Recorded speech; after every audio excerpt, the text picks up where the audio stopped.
السلام عليكم أنا واسمي محمد السعيد كانت ترسم جودي دورشة جامعة ستفود وحارب أنا كهذا حلقة قضبضة يا حبراء على راعيو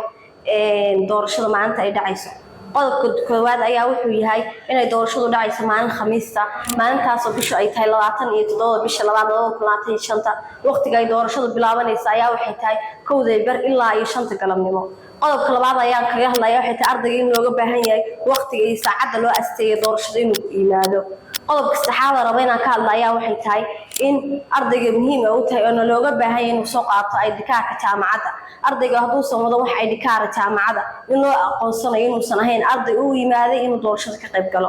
qodobka afraad raba inaan ka hadlayaa waxay tahay ardayga la yimaada wax foodo ah ama qalalaasa jaamacadda ah inta waqtiga ay doorashadu socoto in lagu qaadayo xeerka jaamacadda u yaala qodobka shanaad aan ka hadlayaa waxay tahay inay tartamayaan doorashada laba musharax labada musharax oo kala ah Cabdixakiin Yaasiin Maxamuud Seed iyo Cabdikariin Cabdi Yaasiin sidoo kale doorashadu waxay u dhacaysaa habkaas oo ah qof iyo cod